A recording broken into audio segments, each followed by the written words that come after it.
d'abord, je voudrais remercier le groupe Croissance et en particulier Christin Farrell pour cette invitation. Je suis très content de vous joindre dans cette grande discussion et principalement sur le thème comment la diaspora peut aider à atteindre les ODD en Haïti. Je suis Isnel Pierreval et je fais office de directeur de projet pour Sanifin, qui est le système de financement de services d'assainissement résilient au climat, qui est un projet financé par l'USAID et qui se base sur la stratégie de financement mixte principalement. Donc, ce projet vise en particulier un mix, par exemple, qui inclut la mobilisation du capital privé pour permettre des ménages en Haïti d'avoir accès à l'assainissement amélioré. Et dans le cas précis de la présentation d'aujourd'hui, je vais parler comment la diaspora peut aider Haïti à atteindre les objectifs de développement durable et on va parler du SDG 6. D'abord, quoi l'ODD 6? L'ODD 6, c'est l'ODD qui dit que il faut garantir à tous l'accès à l'eau et l'accès à l'assainissement. De fait, c'est un problème à travers le monde parce qu'il y a plus de 3,5 milliards de personnes qui ne disposent pas d'un système d'assainissement qui soit géré en toute sécurité. Et en principe, c'est 1,5 milliard de personnes qui sont sans service d'assainissement de base. En Haïti, on peut dire que c'est un problème de santé publique parce que on a 14 millions de cas de diarrhée qui est cinquième cause de décès en Haïti et ceci est lié principalement au fait qu'il n'y a assainissement amélioré et que, par exemple, beaucoup de ménages n'ont pas d'accès à une toilette. De fait, il n'y a seulement que 24 sur 100 ménages qui ont accès à une toilette améliorée en Haïti. Mais on doit se demander pourquoi il y a près de 86 personnes qui n'ont pas accès à une toilette améliorée. Premièrement, c'est parce que les gens n'ont pas un pouvoir d'achat pour pouvoir acheter ce bien. Deuxièmement, le secteur public ne l'offre pas, donc le secteur privé ne rentre pas dans ce secteur. Et le secteur privé ne rentre pas, parce qu'ils perçoivent d'abord que les gens n'ont pas un pouvoir d'achat. C'est une des raisons. Deuxièmement, c'est que le secteur privé offre ses services sanitaires à des entreprises, mais pas aux ménages. Pourquoi? Parce que, ils disent que si on doit offrir ce service, il faut pouvoir collecter les paiements. Or, si vous commencez à collecter les paiements auprès de 100, auprès de 10, 15, 20, quand vous arrivez à 5000 personnes, le coût de collecte devient beaucoup plus grand. Deuxièmement, pour offrir ce service, vous devriez avoir un ensemble d'investissements qui doit être consenti. Donc, cet investissement doit sortir du secteur financier. Or, le secteur financier dit que comme je n'ai pas d'informations sur ces entreprises-là, donc je ne vais pas rentrer dans ce secteur.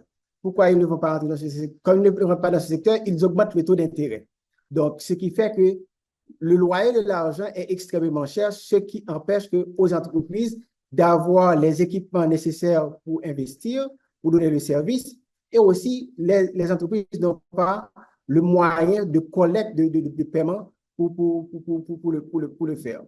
Tenant compte de cet ensemble de défis que nous avons remarqués, le projet Sanifin utilise une stratégie qu'on appelle financement mixte et d'appui conseil aux entreprises pour pouvoir les permettre de pouvoir donner service aux ménages. Et actuellement, on a environ 12 entreprises du secteur privé qui sont en train de fournir des services d'assainissement directement aux ménages, c'est-à-dire de les permettre d'avoir accès à des services de toilettes améliorées. Je vais un peu plus tard vous montrer c'est quoi, quand on parle de toilettes améliorées, à quoi on se réfère. Et dans ce cadre-là, je voudrais montrer aussi à la diaspora quels outils qu'ils peuvent utiliser pour participer au financement de l'accès au système d'assainissement résilient en Haïti. M. Michon l'a mentionné précédemment, en Haïti, c'est près de 4 milliards de dollars de transferts qui sont faits par la diaspora, mais ces transferts sont arrivés dans une fenêtre et partent par la grande porte de l'importation. Autrement dit, les transferts qui sont réalisés ne sont pas alloués à des à des investissements ou encore ne sont pas alloués à des secteurs porteurs au niveau de l'économie, mais sont allés directement vers la consommation. Et dans le cadre de cette présentation, on voudrait vous présenter la triangle d'intégration que la diaspora pourrait avoir. D'abord, ce serait à la base, la diaspora peut être un consommateur, c'est-à-dire il peut payer directement une entreprise d'assainissement. Ça va permettre à la diaspora de supporter l'économie locale. Ensuite, la diaspora peut jouer un rôle d'entrepreneur en investissant directement dans une entreprise d'assainissement. Et enfin, la diaspora peut jouer le rôle de citoyen, même si en dehors du territoire, en supportant une cause, c'est-à-dire en mobilisant des fonds pour des causes communautaires dans le cadre de l'assainissement. Dans le cadre à la fin de ma présentation, vous allez voir comment la diaspora peut payer directement les services d'assainissement à une entreprise qui se trouve en Haïti. Deuxièmement, comment investir et ensuite comment mobiliser les fonds.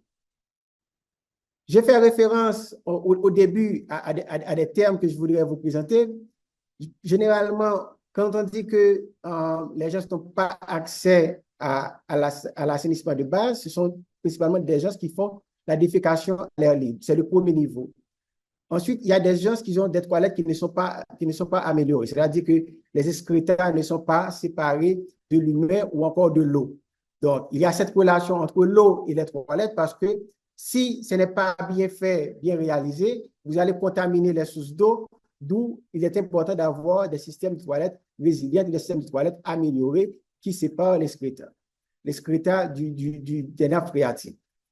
Il y a aussi les toilettes limitées, ce sont les toilettes qui sont partagées par plusieurs personnes, et il y a aussi les toilettes de confort moderne, mais il y a les toilettes améliorées. Donc, dans le cadre du projet, ce qu'on est en train de pousser, c'est de permettre que les gens puissent avoir les toilettes améliorées. Comme vous pouvez voir, le ménage à la toilette. Ensuite, il y a une entreprise qui vient, qui donne le service sanitaire, qui fait la collecte, qui fait la vidange. Ensuite, qui le transporte vers un endroit qu'on appelle les centres de traitement de boue fécale et généralement appelés STEB. Par exemple, au niveau du pays, on a 3 qui sont fonctionnels. On a au niveau de l'Ouest, au niveau de Bouquet, on a une station au niveau du Sud et on a une autre station au niveau de Limonade dans le nord d'Haïti et il y a une autre qui est au niveau de Saint-Marc. Mais actuellement, il y a 2 qui sont opérationnels. Donc là, je vous donne un exemple. Par exemple, là, c'est une compagnie qui bénéficie du projet Soil, par exemple, qui intègre toute la chaîne de valeur. C'est important pour y arriver parce que actuellement, le problème qui se pose, c'est que les vidangeurs qui font ce problème, qui font la collecte, n'arrivent pas à apporter ces excréteurs au niveau des stations de traitement. Nous intervenons au niveau de la chaîne pour renforcer les entreprises, pour que les entreprises puissent travailler avec ces vidangeurs pour pouvoir permettre d'avoir ce qu'on appelle un système sanitaire amélioré, que les ménages puissent en avoir accès. Dans le cadre de la diaspora, je voulais vous mentionner d'abord pourquoi ils peuvent investir dans une entreprise d'assainissement et quel est le potentiel qu'il y a. D'abord, si vous disiez à quelqu'un qui doit investir, il faut lui dire c'est quoi le marché. Le marché national, c'est environ 8,2 milliards de gouttes si l'on compte la construction de toilettes. Là, c'est une étude qu'on avait réalisée, une étude de base que certains économistes ont réalisée pour nous au départ. Et si on tient le compte du marché national, hormis le département de l'Ouest, ça fait environ 5,1 milliards de gouttes. Et dans le cadre du projet, pour les marchés qu'on cible, c'est environ 3,5 milliards de gouttes. C'est-à-dire si on donne des services de construction de toilettes. Ce qu'on a remarqué, c'est que tenant compte de la part des ménages qui font la défécation à l'air libre, la part des ménages qui n'ont pas les toilettes améliorées, donc il existe un grand marché si on a des entreprises qui voudraient investir à offrir des services de toilettes améliorés.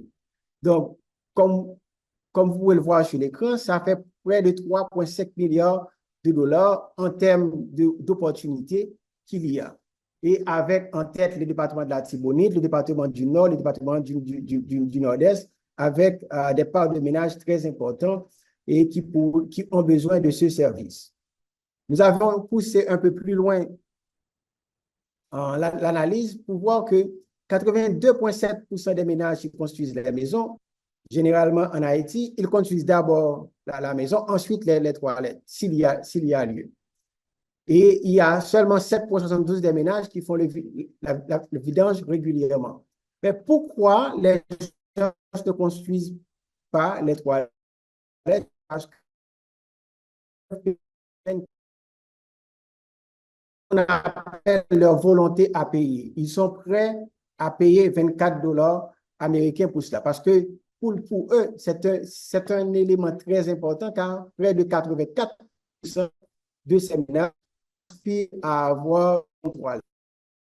Maintenant, leur donner le bon produit qui vont les permettre d'accéder à ce produit. Par exemple, en moyenne, il faut 80 000 gouttes pour avoir accès à une toilette améliorée. Mais dans les produits, par exemple, les entreprises qui travaillent avec nous, ils offrent, par exemple, à ces entreprises de payer par morceau, de commencer, par exemple, à 15 000 gouttes et de payer par morceau chaque mois. Donc, ce qui permet à ces entreprises, à ces ménages qui ont un pouvoir d'achat limité, de pouvoir payer.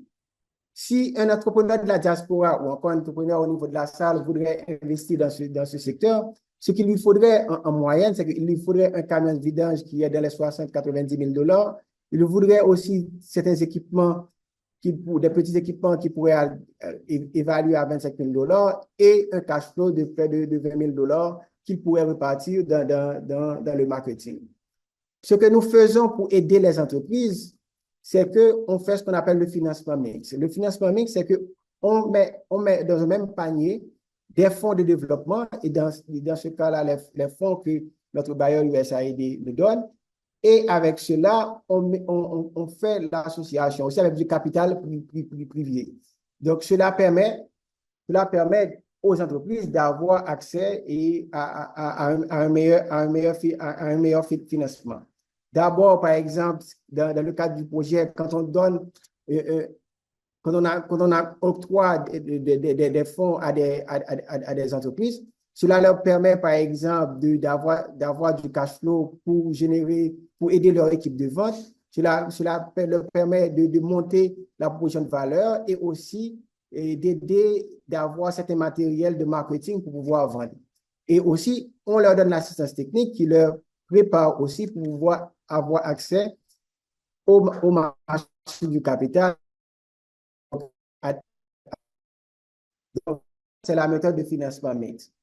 Une autre méthode, par exemple, que les gens de la diaspora pourraient utiliser, mais c'est aussi de profiter de la voie locale, d'une entreprise locale qui est déjà établie, et de joint venture avec cette entreprise-là qui est au niveau local, et ça va vous permettre de bénéficier du savoir-faire de l'entreprise locale, et vous, au niveau de la diaspora, vous pouvez apporter votre capital tout en ayant aussi un élément de surveillance ou encore de contrôle comment l'entreprise va se faire. Donc, étant donné que vous êtes à distance et que vous ne connaissez pas parfois le marché local, une entreprise déjà établie.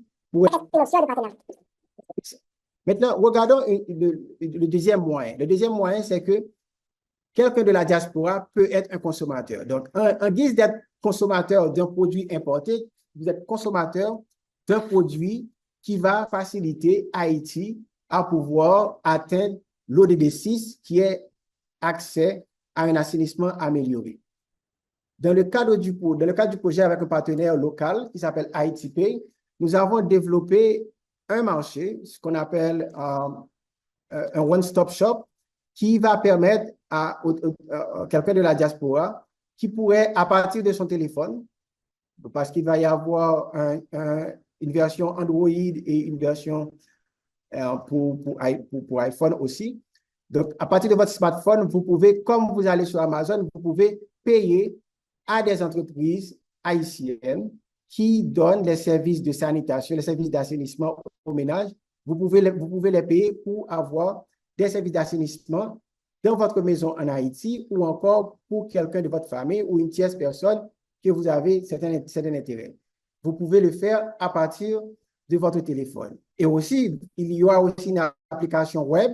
Vous pouvez aller directement sur l'application web et à partir de l'application web, sélectionner l'entreprise et sélectionner la zone, sélectionner le ménage que vous voulez et mettre l'adresse du ménage que vous voulez qu'on donne le service. Ça peut être service d'hygiène, ça peut être service d'hygiène et autres, ça peut être service à destination. Et vous pouvez commander comme vous commandez à Amazon et cela peut se faire. Et cette application est là pour vous aussi qui êtes en Haïti. Vous pouvez le faire à travers votre smartphone et à travers votre website. Et même si vous avez ce qu'on appelle couramment un EDMPZ, on a pu permettre à Haïti Pay de développer cette application qui est aussi un partenaire du projet. Donc, le troisième pilier ou encore troisième façon que la diaspora peut contribuer, c'est en se mobilisant, en faisant des levées de fonds pour des causes au niveau de leur communauté. Et ça peut être aussi pour d'autres projets communautaires que les gens de la diaspora peuvent faire aussi. Et au niveau de la plateforme Sanipay, ils vont avoir l'opportunité de se mobiliser pour des causes. Donc, pour des causes similaires. Donc, j'espère que nous avons pu vous permettre de comprendre aujourd'hui les 3 moyens comment la diaspora peut contribuer à faciliter l'accès à l'assainissement amélioré en Haïti. D'abord, c'est en investissant comme un entrepreneur. Ils peuvent soit investir dans une entreprise d'assainissement ou encore eux-mêmes, ils peuvent venir à l'aide du mécanisme de financement mixte qu'on donne, ils peuvent investir.